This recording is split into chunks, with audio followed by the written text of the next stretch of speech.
In my junior year of high school, I had a zoology class where we had to use a specific program for our coursework. And 3 weeks into the class, I had still not accessed the coursework. So I had to stay after school one day and talk to my teacher about it. And I recall crying while I explained to her that I had just recently moved into the United States. I was new to the school. In fact, it was about 3 months into our moving here that I had started high school in America. And I was from Kenya, where we did not use as much computer for our schoolwork as they did here. And I felt very overwhelmed. Um, I remember explaining to her that I did not have any friends. I did not know anyone in any of my classes. I was new to the coursework, the system, the people, the teachers.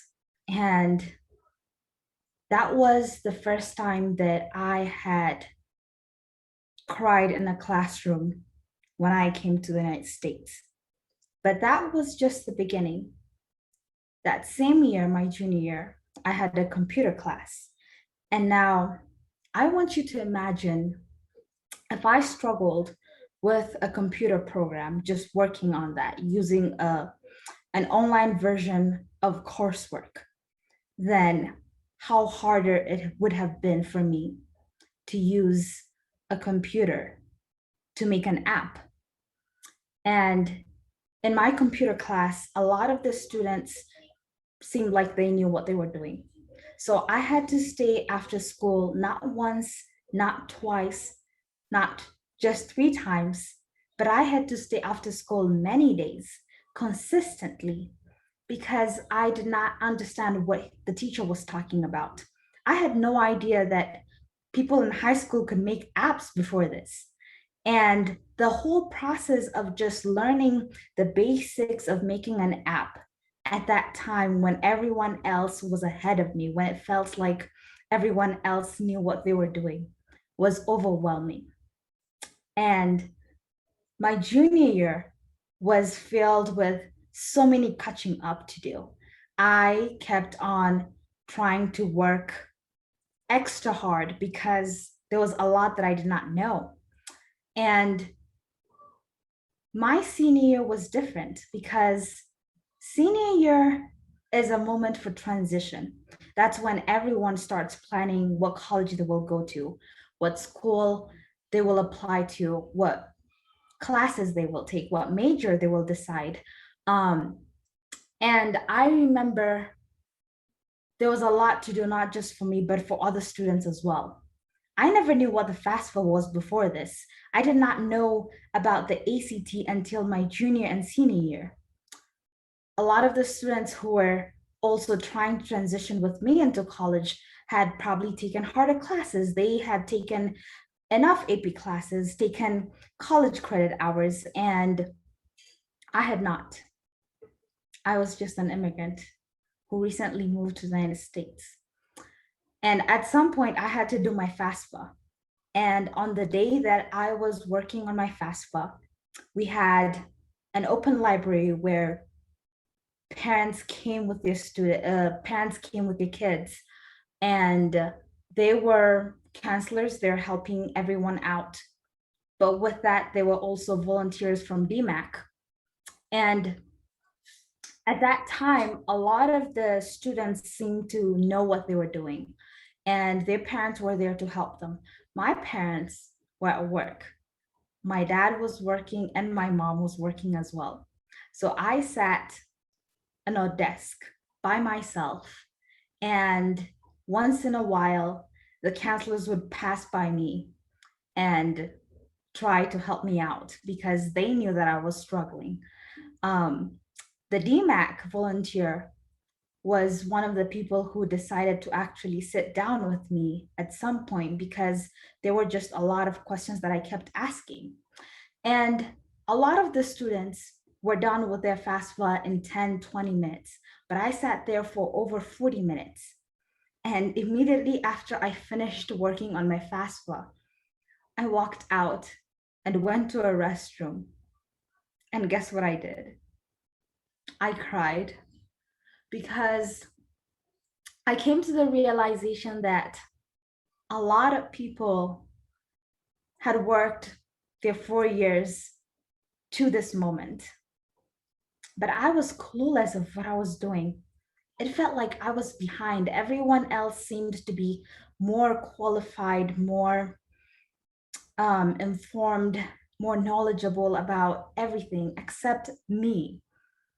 And I didn't like that. And that same year, I had a scholarship that I applied to, a full ride scholarship.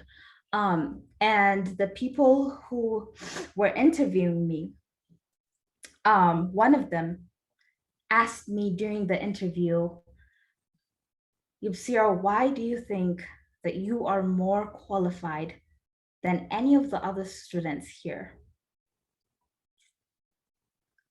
And I started tearing up. And I was honest. I said, I don't think that I am more qualified than any of the other students here. If anything, I believe that the people who have been called into the interview, the people who have applied to this scholarship, probably have better grades, better GPAs, work experience, volunteer experience, um, leadership experience more than I do. But I have what I could have achieved in the last 2 years that I was here. I gave it my best. And I've had straight A's in the last 2 years. Even in the computer class that was hard, I still got an A.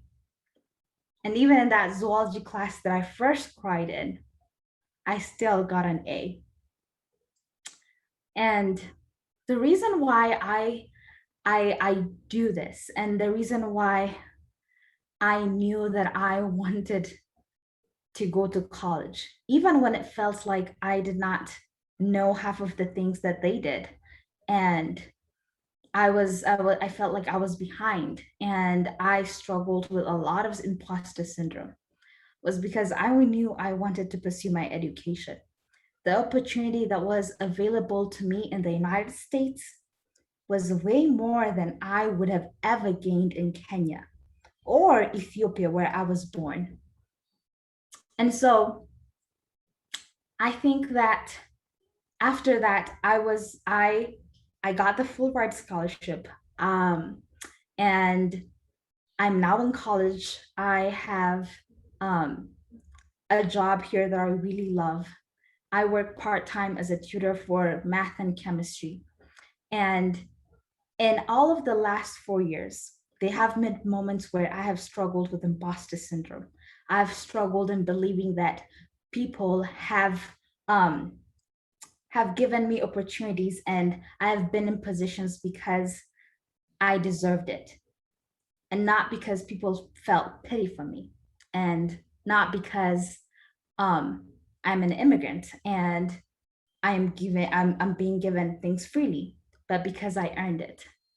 And my struggle with imposter syndrome has has has has um, has even grown moving into college, because people look smarter here, and you'll find better,